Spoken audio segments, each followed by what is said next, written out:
Bonjour à toutes et à tous, voilà, il est 4h30 du matin. Avec Olivier, on est pratiquement prêt. Voilà, les sacs sont mis, il est 4h30, ou la lumière s'éteint, on va la rallumer.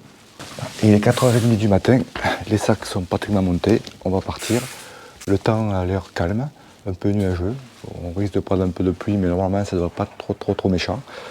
Donc on est parti pour un peu plus de 300 km aujourd'hui. Donc je vous montre ça un petit peu dans la journée. Allez, c'est parti!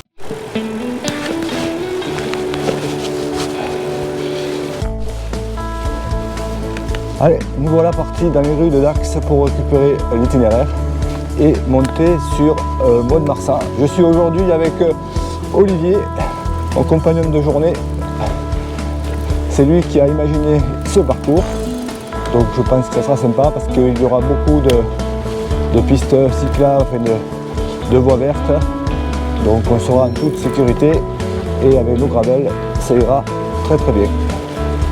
Allez, c'est parti, on passe devant le casino, mais on ne s'y arrête pas bien sûr. On a du trajet. À droite. Non, un peu plus loin, c'est un peu plus loin. Ah, c'est bon. Ouais, vas-y. Voilà, c'est bon, on y est là, tout droit. Après 9 km de route, on est parti dans les chemins de gravel. Et on va essayer de retrouver la voie verte pour monter sur Mont-de-Marsan.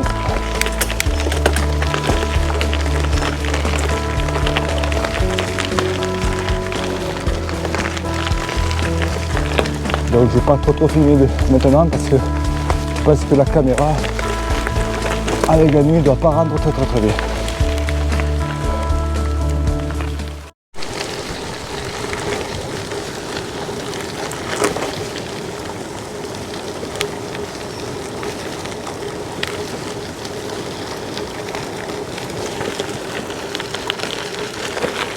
On se trouve sur la voie verte de la Chalosse. Voie verte qui va nous amener jusqu'à Mont-de-Marsan.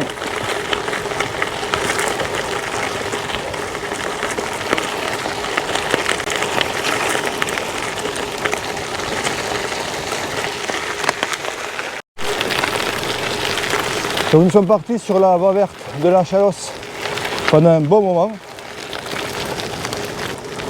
Donc on est qu'au début.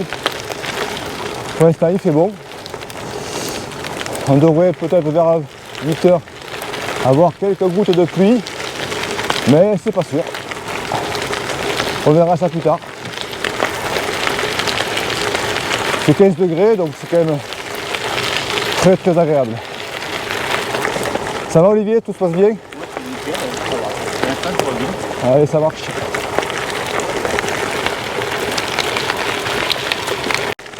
Voilà, ça fait 1 heure que nous sommes partis. Température est toujours stable, 15 degrés. Très agréable ce chemin, assez propre et roulant. Pas de vent. Sans vent, tout va bien. Alors peut-être que le vent se lèvera peut-être un petit peu au lever du jour. On verra. Pour l'instant il n'y est pas et ça nous va bien.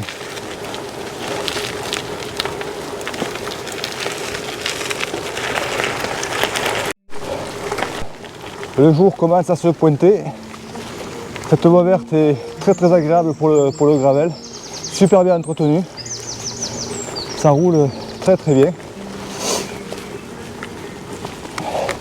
Voilà, ça fait 1h46 qu'on est parti. Il est 6h35. Et pour l'instant, heureusement, tout va bien.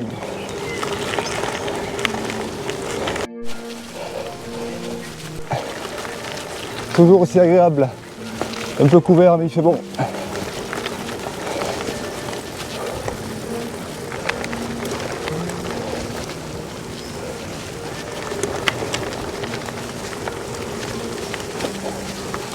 Voilà, des ponts comme celui-ci, on a vu pas mal.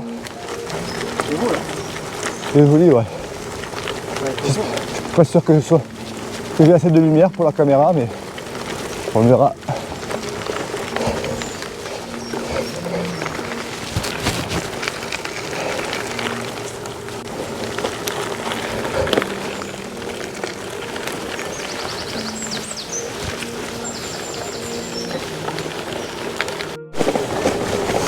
toujours accompagné par le chant des oiseaux. C'est magnifique.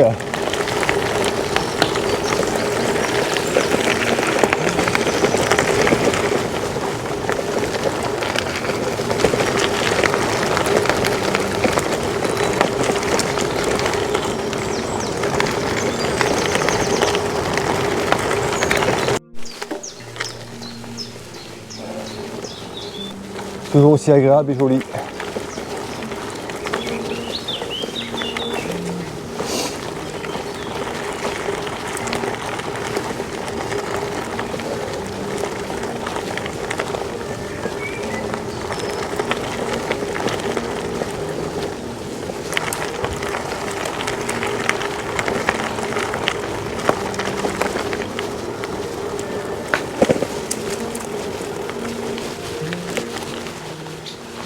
Allez, une loi verte qui propose même de l'eau en passant. C'est pas mal. Hop là. Voici le vélo d'Olivier. Il nous le présentera un peu plus tard. Il est super beau.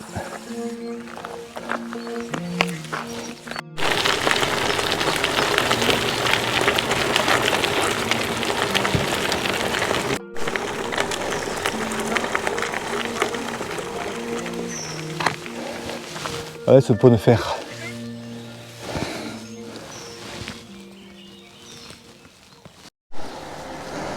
« 47e kilomètre. On est devant l'église de Saint-Sevé.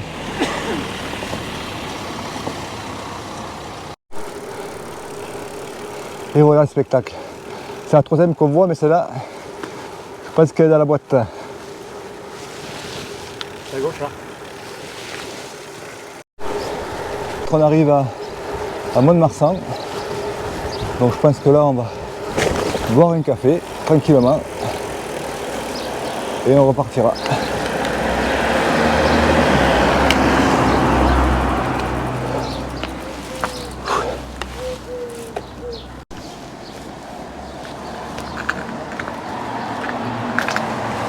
C'est bien crade, je sais pas ce que c'est des espèces de fleurs.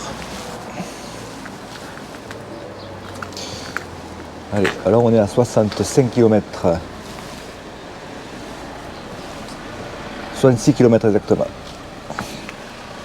Aujourd'hui, Olivier, qui a un très très beau vélo, parce que vous avez dû déjà le voir sur les images. C'est un BMC. Tu nous présentes un peu ton vélo, Olivier?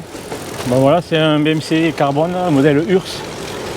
Modèle URS, la particularité de ce modèle, c'est qu'il y a un petit élastomère à l'arrière du haut banc, qui permet d'avoir 1 cm de débattement pour le confort.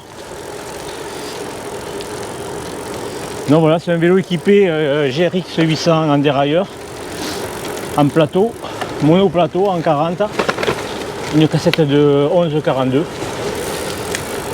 Par contre les cocottes, c'est du 105 car c'est un vélo post-Covid, donc il n'y avait pas de matériel chez Vélociste, donc c'est un cadre que m'a monté mon vélociste Jean-Jacques Delprat à Soile. C'était un cadre qu'il avait dans ce magasin, un cadre nu, qui m'a équipé et comme ça, et qui m'a personnalisé quoi. J'ai choisi mon guidon bien large, guidoline marron vintage, pédale automatique look X-Trax. Voilà un vélo polyvalent pour un gravel qui permet de rouler assez vite. Et moi je trouve super sympa cette touche de rouge dans la fourche. Ça fait un super look. Donc ça, c'est mon avis. Donc j'ai une autre paire de leurres à jantes route qui me permet de faire qui m'a permis de faire l'an dernier l'étape Rodez Carcassonne qu'avaient fait les pros pour le Tour de France. Donc avec ce gravel là, avec des roues de route, j'ai réussi à faire un 200 bornes à 26 de moyenne, avec 2004 de dénivelé quand même. Donc c'est un vélo qui quand on appuie, ça répond bien. Moi honnêtement, je ne ferai pas ça avec mon vélo acier, même s'il a des qualités énormes, il n'aura pas celle-là d'aller rouler avec des routards à fond les manettes. Ouais, bon, on était en peloton, donc c'est vrai, dans les roues, ça se passe bien, sauf que dans les descentes, on est un peu largué parce qu'au-delà de 40 km/h, le monoplateau, ça absorbe plus. Et après, dans les montées, c'est pas un vélo oui, dynamique, mais bon, ça monte au train. Ok, ben écoute, merci Olivier. Allez, ben nous on continue. On n'est pas arrivé, on est au 71e kilomètre.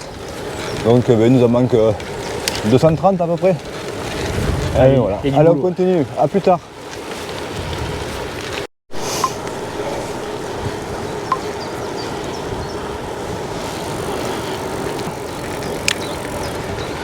Et j'ai envie de vous parler maintenant des sacoches, ce que moi j'ai utilisé, et Olivier nous parlera de ce que lui il a utilisé. Alors pour ma part, j'ai 4 sacoches pour une quantité au total de 18 litres. J'ai une sacoche assez petite derrière de 6 litres qui m'a permis de mettre dedans toutes mes affaires de rechange pour demain, parce que là on va se taper aujourd'hui plus de 15 heures de vélo, donc je dis quand même tu vas te changer de cuissard, de sous-vêtements et de t-shirt de vélo. Donc j'ai mis ça derrière.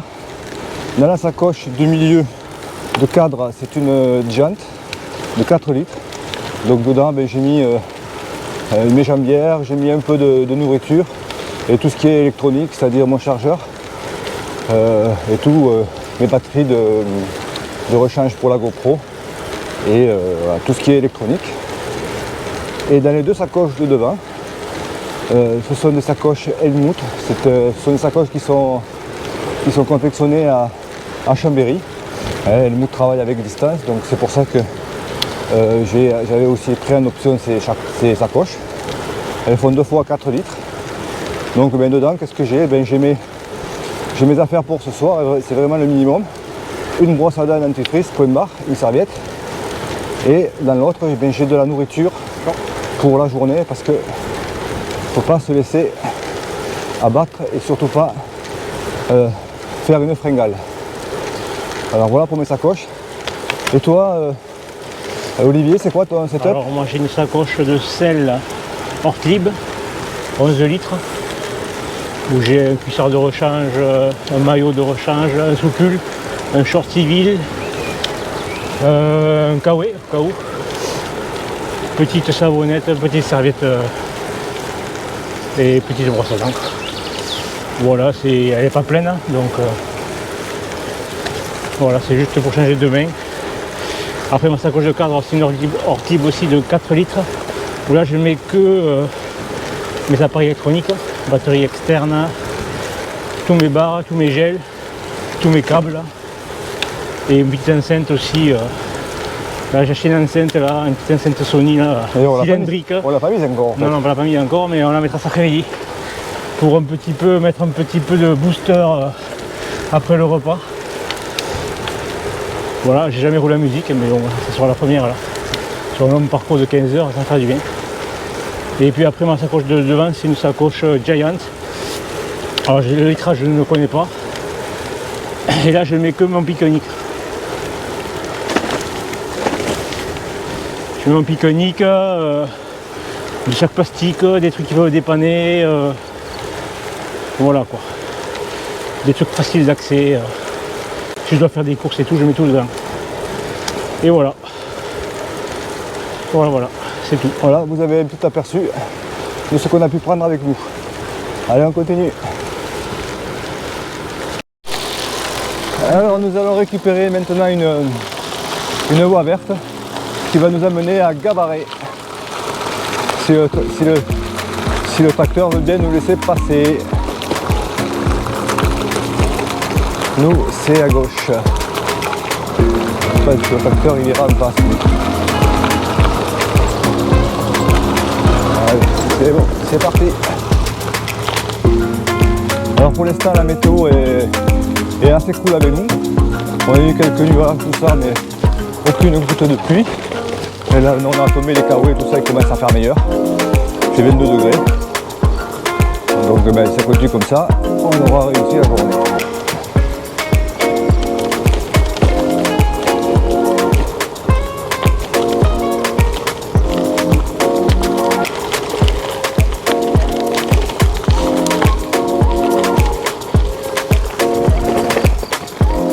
Olivier.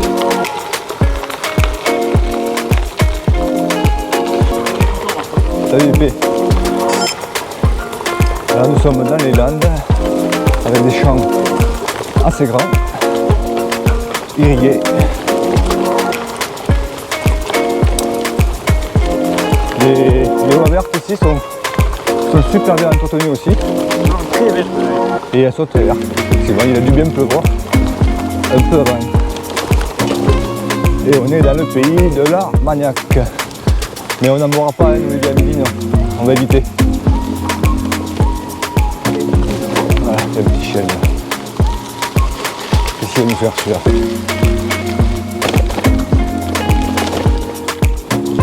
Non, il est gentil celui-là. Il faut lui montrer les dents parce que... Allez, on va aller voir ça comme c'est magnifique. Cette verdure avec le soleil qui passe au travers.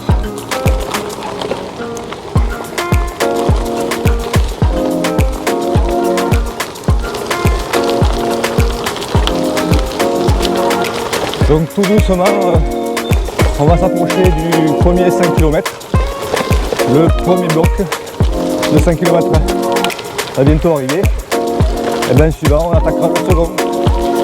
Et on passera au troisième un peu plus tard dans la journée.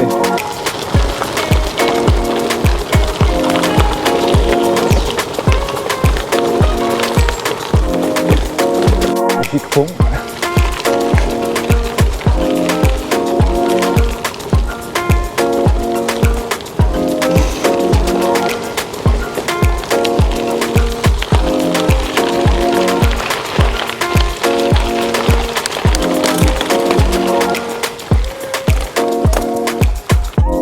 Voie verte, nous sommes sur la voie verte de Marsan et de l'Armagnac. Tout un programme.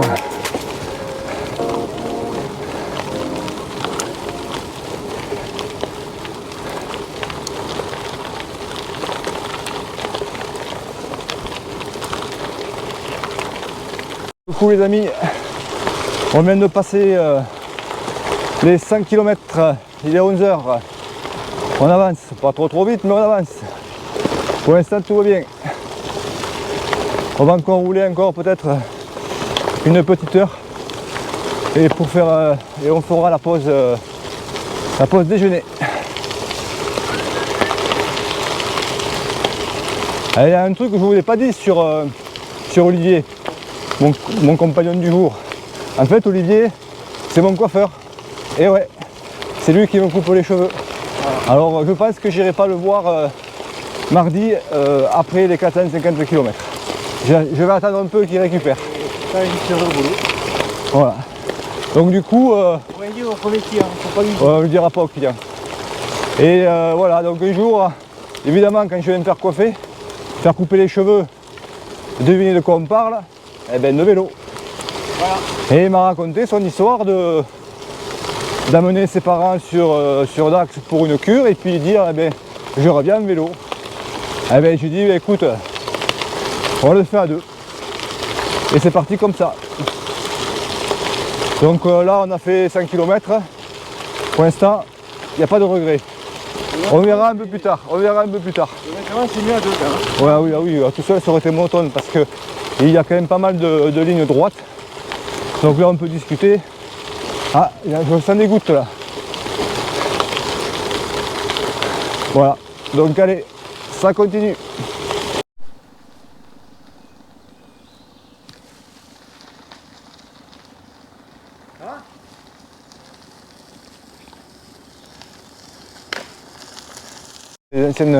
Nous allons passer devant les anciennes cures de Barbotan. Et là on vient de croiser la gare. L'ancienne gare.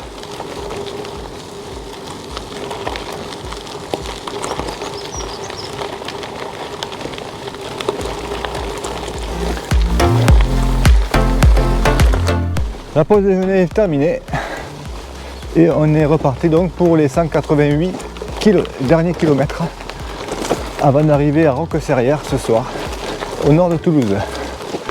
La météo est quand même plutôt favorable, la température est douce, il fait autour de 25 degrés et le vent n'est pas trop fort mais il y en a un petit peu et en plus il nous pousse. Ça fait assez longtemps que ça m'était pas arrivé ça. Alors pensez bien, j'en profite. Voilà, et sur la journée donc, Komoot me dit que Sur les 300 bornes que nous avons à faire, on a à peu près 120 km de pistes comme celle-ci. Alors c'est super sympa, c'est agréable, ça ne nous fera pas augmenter la moyenne, mais on n'est pas là pour ça non plus.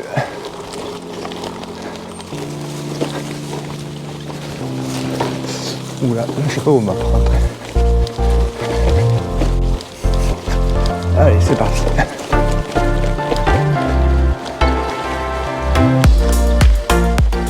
Nous étions donc à Cabaret, où il y avait une fête de village, donc on en a profité pour s'arrêter, manger, et puis se recharger un peu avant de repartir.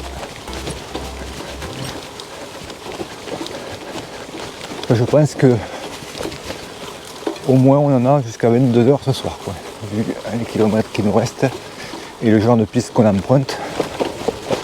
Donc là nous partons sur Agen, récupérer le canal des Deux Mers pour repartir sur Toulouse. Allez, on continue.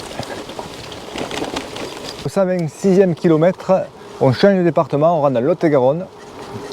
On reste encore dans la région Aquitaine, en Nouvelle-Aquitaine, mais on change de département.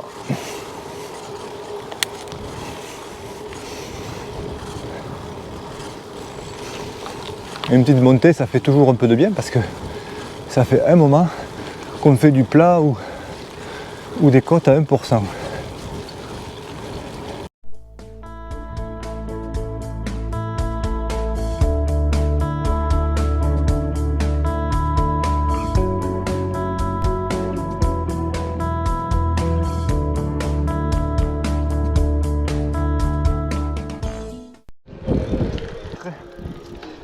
Et nous arrivons au bord du canal. Et la musique s'il vous plaît, en musique. Olivier il a tout prévu. C'est le finish. Donc là on a eu un petit peu de route un petit peu compliquée là. C'était un petit peu assez bosselé. Et là on vient d'arriver sur le canal. Et on va virer sur Toulouse. Il nous manque encore 140 km. Le plus gros il est fait, mais il en manque encore un petit peu.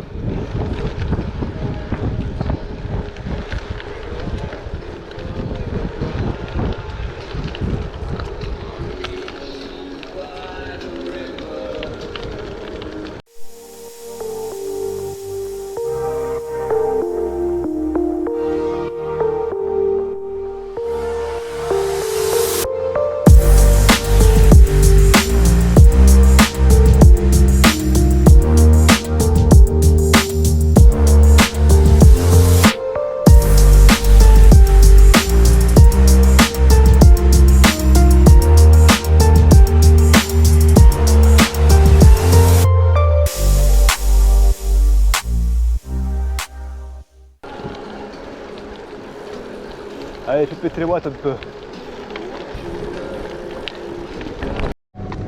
Moissac, avec le pont de Moissac éclairé par le soleil, c'est sublime.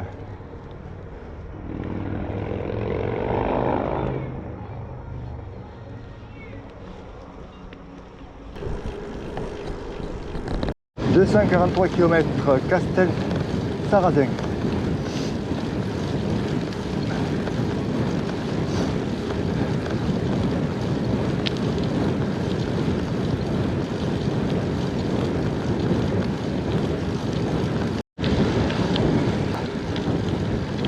Donc je finis avant que la nuit arrive. Et voilà. Alors globalement, pour l'instant, je vous avoue qu'on est un petit peu plein les bottes. Mais ça c'est normal. Mais bon, pas de crampes, les jambes tournent bien. Donc ça va. C'est vrai que c'est une droite au bout d'un moment, c'est usant. Mais allez. Plus qu'une cinquantaine de kilomètres et on est arrivé. 50 km, dont 30 km à réaliser après être sorti du canal des Deux Mers. La fin a été assez compliquée, la fatigue, on avait un peu plein les bottes, donc on a on a tout fini au moral, donc c'est vrai que je n'ai pas trop filmé, en plus il faisait nuit. Et de toute façon, la partie donc, la plus intéressante de ce parcours, c'était plutôt le matin avec les voies vertes dans les Landes et puis dans l'Armagnac. Donc c'est pour ça que j'ai arrêté de filmer à ce moment-là. De toute façon, la partie de demain est très très intéressante parce que le canal du Midi, vous le verrez, il est magnifique, ainsi que la Rigole. Donc je vous donne rendez-vous à demain. Bonne soirée, à bientôt.